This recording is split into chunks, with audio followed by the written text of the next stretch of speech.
नमस्कार, मी ज्ञानदा कदम. आत्ताची सगळ्यात लेटेस्ट बातमी हीच आहे की राज ठाकरे आणि उद्धव ठाकरे पुन्हा एकदा भेटलाय. माझ्यासोबत न्यूज 18 लोकमतचे संपादक आहेत मंदार फणसे आणि आपण चर्चा करणार आहोत की नेमकी कारण काय. ठाकरे ब्रदर्स एकत्र आले की नेहमीच त्याच्या हेडलाईन्स बनतात, पण आजची भेट नेमकी का झाली असावी असं वाटतं? नाही, एक लक्षात घेतलं पाहिजे की आपल्याला अपेक्षितच आहे की पुढच्या 3 ते 4 महिन्यामध्ये संपूर्ण निवडणुका असणार आहेत, स्थानिक स्वराज्य संस्थांच्या निवडणुका असणार आहेत. ज्या अर्थी दोन्ही ठाकरे एकत्र येत आहेत आणि एकत्र येताना वेगवेगळ्या आपल्याला फोरमवरती आतापर्यंत दिसले, कुठेतरी आता त्यांना बिझनेस टॉक करावा लागणार आहे. जो खऱ्या अर्थाने सगळ्यात महत्वाचा मुद्दा आहे की नेमकं काय घडणार आहे. युती म्हणजे नेमकं मनसे आणि शिवसेना ज्यावेळेला एकत्र येतील त्यावेळेला काय घडणार आहे याची कदाचित रूपरेषा जी असेल ती आखण्यासाठीची ही पहिली बैठक आज सुरू झालेली आहे शिवतीर्थ या त्यांच्या निवासस्थानी राज ठाकरे यांच्या. आणि त्यातला सगळ्यात महत्वाचा मुद्दा हाच आहे की पुढचा एक सगळ्यात मोठा शिवसेनेच्या त्या सगळ्या ज्याला आपण म्हणूया की फॅन फॉलोईंग जे काय आहे, तर त्या शिवसेनेच्यासाठी सगळ्यात महत्वाचा जो मुद्दा आणि टप्पा असतो तो म्हणजे शिवतीर्थावरची सभा.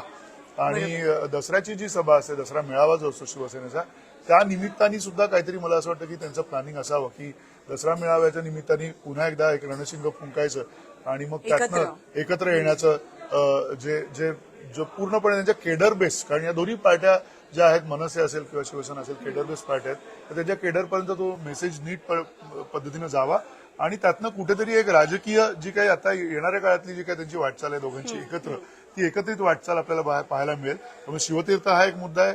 पहिली राजकीय वाटाघाटी सुरू होण्यासाठीची ही भेट आहे असा एक त्यातला आपण अर्थ काढू शकतो. आणि तिसरा त्यातला आणखीन महत्वाचा मुद्दा आहे की येणाऱ्या संपूर्ण निवडणुकीच्या नंतरच्या पश्चातच्या काळामध्ये त्यांना केवळ बीएमसी नाहीये, केवळ बृहन्मुंबई महानगरपालिकेची निवडणूक नाहीये, तर संपूर्ण महाराष्ट्राकडे लक्ष द्यावं लागणार आहे. स्थानिक स्वराज्य संस्था महाराष्ट्रातल्या आहेत त्या तितक्याच महत्वाच्या आहेत. कदाचित असं होईल की जी महायुती आहे ती महायुती येणाऱ्या काळामध्ये शेवटाला बीएमसीची निवडणूक घेईल आणि त्याच्या अगोदर पंचायत समितीच्या निवडणुका असतील, मग नगरपालिका असतील, त्याच्यानंतर नगरपालिकेच्या नंतर महानगरपालिका असतील आणि महानगरपालिका छोट्या छोट्या ज्या आहेत त्या संपवून मग बीएमसीकडे. तेवढी जी दमछाक होणार आहे गेल्या पुढच्या 3-4 महिन्याच्या काळामध्ये, ती दमछाक होऊ नये यासाठी सुद्धा काहीतरी एक स्ट्रॅटेजी शिवसेना आणि मनसे या दोघांना करावी लागेल. जर ते आता फायनली एकत्र आलेत असं दिसतंय आणि त्या फायनली एकत्र येण्यातनं त्यांना येणाऱ्या काळामध्ये मला वाटतं काहीतरी एक संदेश देण्याची गरज आहे. तो संदेश कदाचित आता नेमका काय असावा याबाबतची चर्चा चालू आहे. सिम्बॉलिझम पण खूप महत्वाचं असतं राजकारणामध्ये आणि उद्धव ठाकरेंनी मातोश्रीवरनं स्टेप डाऊन होऊन राज ठाकरेंच्या घरी जाणं, म्हणजे जनरल लोक आपण बघतो की ते वलय आहे मातोश्रीचं, लोक मातोश्रीवरती येतात कुठल्याही चर्चेसाठी. तर हे या घडामोडीत तुम्हाला किती महत्वाचं वाटतं, म्हणजे भाऊ लेवलने विचार? नक्की, कारण या दोघांमध्ये जर बघितलं तर जे काही ते वेगळे झाले त्या वेगळे होण्यामधला सगळ्यात महत्वाचा मुद्दा हा होता की कुठेतरी एक इगोच होता. कारण एका कुटुंबात एकत्र वाढलेली भावंड आहेत, त्यामुळे त्या भावंडांमध्ये कुठेतरी इगो हा एकमेव भाग होता. आणि मला असं वाटतं की तो इगो कुठेतरी सोडून देण्याची ही सगळी प्रक्रिया आहे आणि त्या इगोच्याच पायी जे काही आतापर्यंत शिवसेनेमध्ये घडलं ते घडताना आपल्याला दिसतंय.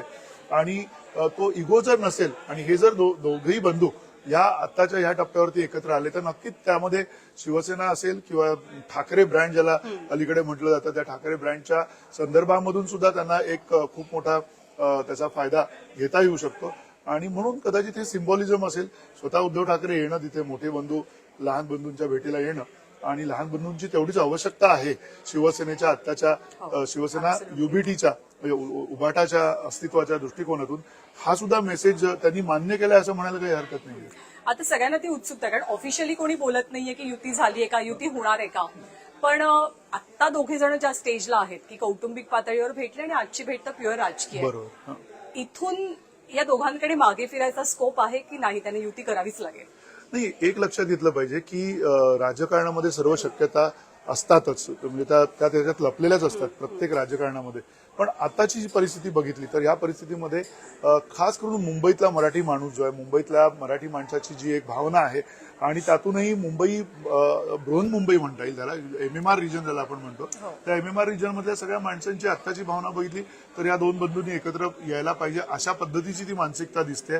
आणि ती मानसिकता कदाचित ओळखली असावी दोघेही भावांनी आणि त्यांच्या सुद्धा अस्तित्वासाठी ही सगळ्यात महत्वाची गोष्ट आहे. कारण शिवसेना एकनाथ शिंदेच्यामुळे जी उभी टाकलेली आहे समोर ठाकरे बंधूंच्या, आणि त्या शिवसेनेनं ज्या पद्धतीने एक झंझावात निर्माण केलेला आहे गेल्या काही काळामध्ये, ज्या पद्धतीनं त्यांना यश मिळालेलं आहे सत्ता कारणामधलं, आणि नुसतं सत्ता कारणामधलं नाही तर निवडणुकीच्या राजकारणामधलं, ते यश पाहून मला असं वाटतं की राज ठाकरे आणि उद्धव ठाकरेंनी ठरवलं असावं की आता एकत्र येण्याशिवाय पर्याय नाही आणि येणाऱ्या काळामध्ये एकत्र आलो तरच आपण टिकून राहू.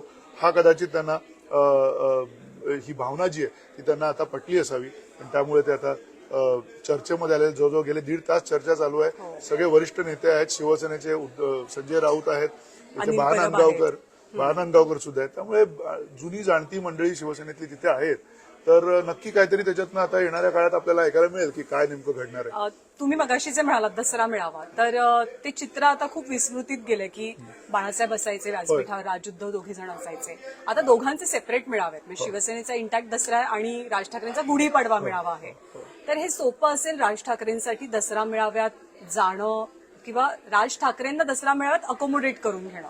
म्हणजे हा सुद्धा एक मला असं वाटतं की खूप मोठा टप्पा असेल त्या दोन्ही ठाकरे बंधूंच्या एकत्र येण्यामधला, आणि तो तेवढाच भावनिक टप्पा सुद्धा असेल शिवसैनिकांसाठी. म्हणजे शिवसेना नावाची जी बाळासाहेब ठाकरे यांनी केलेली जी मी म्हणतो की संप्रदाय आहे, तो संप्रदाय जो आहे शिवसेना, त्या संप्रदायातल्या लोकांना खूप चांगलं वाटू शकतं.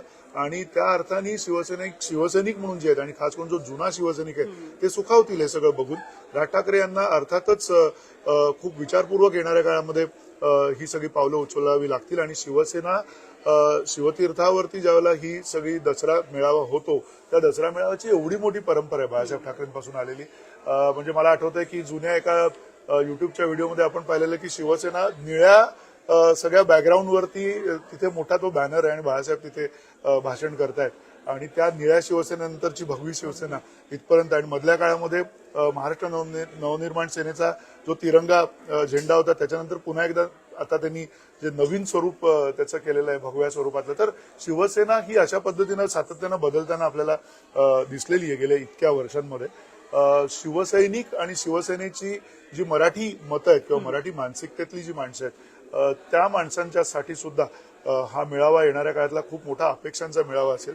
आणि त्यांच्यासाठी दोन बंधू तिकडे येत आहेत, भाषण देत आहेत, आणि ज्या मुद्द्यावरनं राज ठाकरे आणि उद्धव ठाकरे यांनी फारकत घेतली होती तो मुद्दा आता राहिला नाहीये, अशी परिस्थिती आहे. आणि त्या परिस्थितीनंतर आता ते एकत्र येऊन काय करतात ते बघणं सुद्धा फार महत्वाचं ठरणार आहे. एक प्रकारे मनं जुळली आहेत, मतं जुळणार का त्यांच्या बाजूने बघायला गेलं तर आपण अगदी शॉर्टमध्ये किंवा पटपट क्विकमध्ये आपण राजकीय परिणामांची चर्चा करूया की हे दोघं भाऊ एकत्र आले तर महाराष्ट्राच्या राजकीय पटलावर कसे आपल्याला तरंग दिसतील?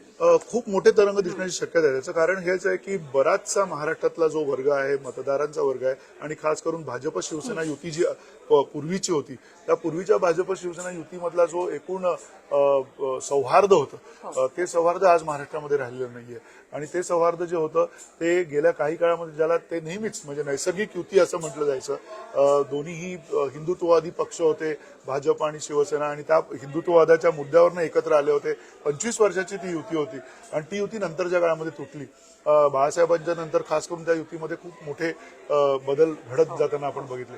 पण हे सगळं घडत असताना आपण बघितलं की शिवसेना आणि भाजप तत्कालीन यांनी ज्या पद्धतीनं संपूर्ण शहरांवरती राज्य केलं महाराष्ट्रातल्या, त्या काळामध्ये त्यावेळेला खरं तर महाराष्ट्राचं राजकारण हे ग्रामीण राजकारण जास्त होतं, ग्रामीण भागावरती राजकारण अवलंबून होतं.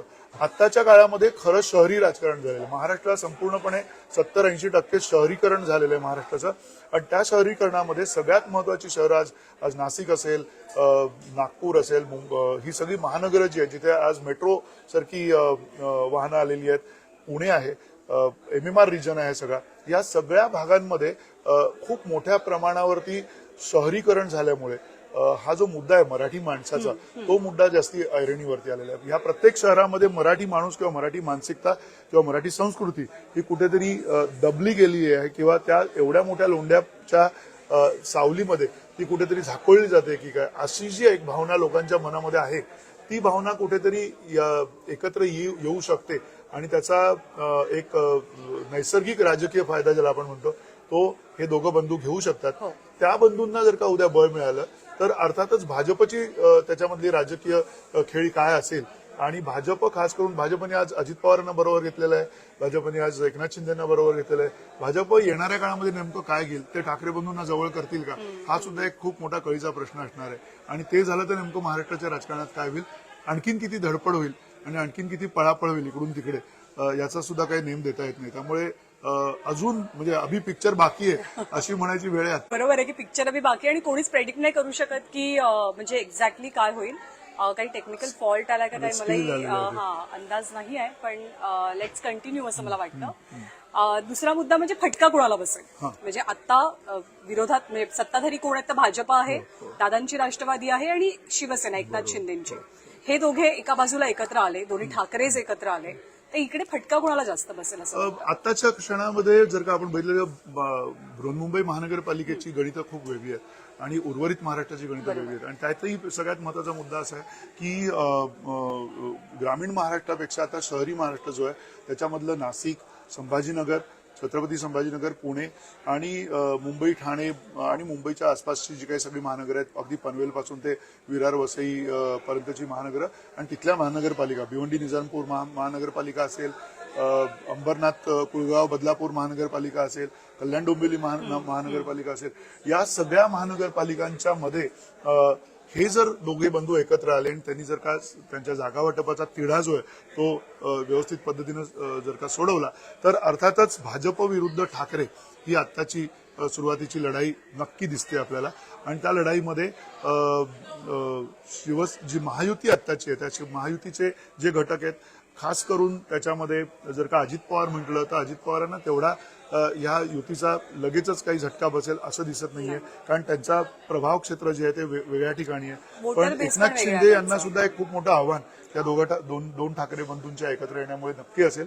एकनाथ शिंदे यांच्यासाठी जी शिवसेना आता जी आपण ज्याला म्हणतोय की खरी शिवसेना जी आहे, तिचं सगळे चिन्ह, सगळं त्या पक्षाचं अस्तित्व आहे एकनाथ शिंदेच्याकडे असल्यामुळे येणाऱ्या काळामध्ये एकनाथ शिंदे यांना हे अस्तित्व टिकवून ठेवण्यासाठी सुद्धा खूप मोठा एक संघर्ष समोर उभा राहून करावा लागेल असं दिसतं. ठाकरे जर का म्हणजे एकत्र येण्याची चर्चा करतायत किंवा ते येतील, तर ते म्हणजे राज आणि उद्धव ठाकरे हे आता एका टप्प्यावरती आहेत राजकारणाच्या आणि आयुष्याच्या. पण तर पुढची सगळी लढाई आहे ती अमित ठाकरे आणि आदित्य ठाकरे.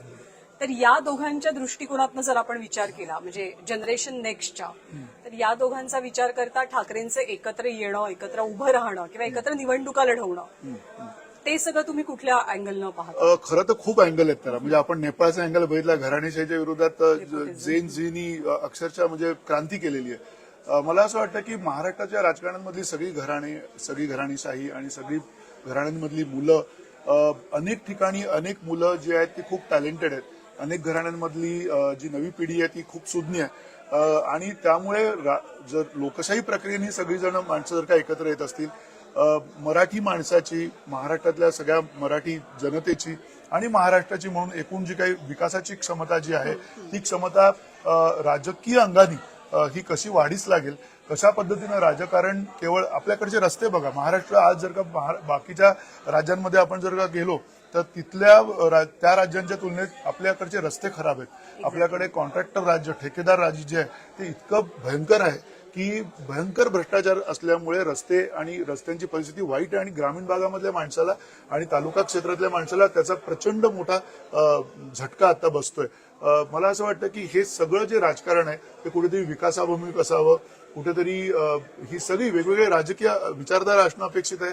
विरोधी पक्ष एवढाच आपल्याला सबळ असण्याची गरज आहे आपल्या लोकशाहीला. आणि त्यामुळे मला असं वाटतं जर सशक्त राजकारण व्हायचं असेल तर अशा प्रकारच्या घडामोडी राजकारणात गरजेच्या आहेत.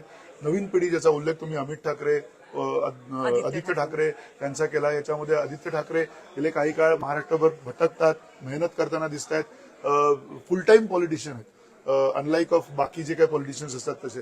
त्यामुळे एक वेगळा ठाकरे चेहरा हा आदित्य ठाकरेंच्या दृष्टिकोनातून पण बघायला हरकत नाही असं मला वाटतं.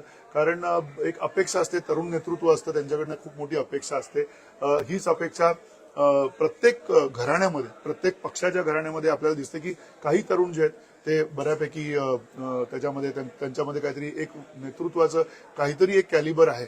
पण त्याही पलीकडे जाऊन मला असं वाटतं की महाराष्ट्राच्या राजकारणामध्ये जी तरुण मंडळी आहेत, विविध पक्षांमध्ये आहेत, त्यांच्यामध्ये सुद्धा तेवढीच ताकद आहे. त्या मुलांना, त्या नेतृत्वाला सुद्धा येणाऱ्या काळामध्ये हे सगळे नेते कशा प्रकारे त्यांना पुढे करतील, त्यांचा चेहरा पुढे आणतील हे पण महत्वाचं आहे. कारण आपण बघितलं की बाळासाहेब ठाकरे असतील, शरद पवार असतील यांनी अक्षरशः शून्यात असलेल्या माणसाला मोठं केलेलं आपण बघितलंय. आपण ज्यांच्यामध्ये टॅलेंट आहे, ज्यांच्यामध्ये कॅलिबर आहे, ज्यांच्यामध्ये त्या पद्धतीची क्षमता आहे, नेतृत्व गुण आहेत, त्या सगळ्या लोकांना शरद पवार असतील, बाळासाहेब ठाकरे असतील, जे बलाढ्य दोन नेते महाराष्ट्रातले आपण बघितले, या दोन्ही नेत्यांमध्ये ही एक क्षमता होती की त्यांनी खूप वेगवेगळ्या जाती, जमाती आणि विविध प्रांतातल्या स्तरातल्या लोकांना त्यांनी वरती आणलं होतं आणि त्यांना एक नेतृत्वाची संधी दिली होती. मला असं वाटतं की ही संधी येणाऱ्या काळामध्ये सर्वांना महाराष्ट्रात मिळेल असं वाटतंय.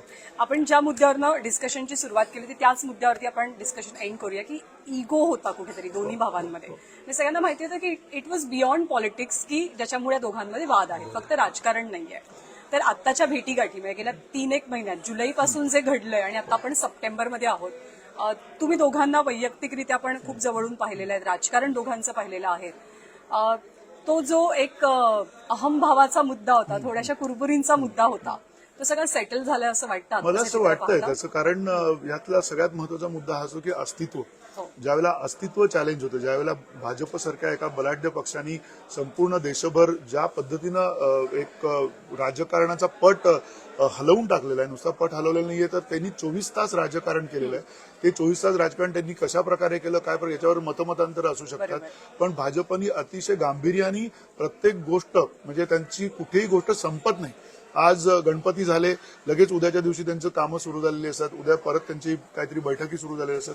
हा पक्ष जो आहे भाजप, हा सातत्यानं अशा एका विचारधारेवरती चालू असतो. 24 तास त्यांचं गांभीर्यानं काही ना काही लोकांपर्यंत पोहोचण्याचा एक कार्यक्रम असतो आणि प्रत्येकाला तिकडे एक कार्यक्रम दिलेला असतो. ज्या पद्धतीनं राजकारण राबवणं, ज्याला आपण म्हणतो, ते राजकारण जमिनीवरती राबवलं जाते भाजपकडनं, ते आतापर्यंत कुठल्याही पक्षाला जमलेलं नाहीये. त्यामुळे त्यांना हवं तेवढं यश येताना पण दिसत नाहीये. ते राजकारण राबवण्याची जी प्रक्रिया आहे ती बदलून टाकलेली आहे भाजपने. ती प्रक्रिया कदाचित समजून घेऊन त्या प्रक्रियेमध्ये अधिक काही बदल करून जर का नवीन राजकारण आपल्याला येणाऱ्या काळात बघायला मिळालं तर ते आणखीन स्वागतार्ह आहे असं वाटतं. इगो हा आता दोन ठाकरे बंधूंमध्ये असल्याचं आपल्याला दिसत नाहीये. हे ज्या अर्थाने मोठे बंधू छोट्या बंधूंकडे गेलेले आहेत त्यातून स्पष्ट झालेलं आहे. आणि लढाई अस्तित्वाची आहे आणि ती राजकीय अस्तित्वाची आहे. आगामी निवडणुका म्हणजे दोन्ही ठाकरेंसाठी डू ऑर डाय टाईप्सच्याच आहेत. त्यामुळे पाहूया की ही मीटिंग आणि आणखी किती मीटिंग होतात. तुम्ही म्हणालात तसं की पिक्चर अभी बाकी आहे, तर दोघे भाऊ खरंच एकत्र येतात का आणि दसरा मेळाव्यात काय होत आहे. तर अर्थात आम्ही नेहमी तुमच्याशी बोलत राहू, पण तुम्हाला या भेटीबद्दल काय वाटतंय तेही कमेंटमध्ये आम्हाला कळवा, नक्की सांगा. तुर्तास या व्हिडिओमध्ये आपण इथेच थांबूया. धन्यवाद.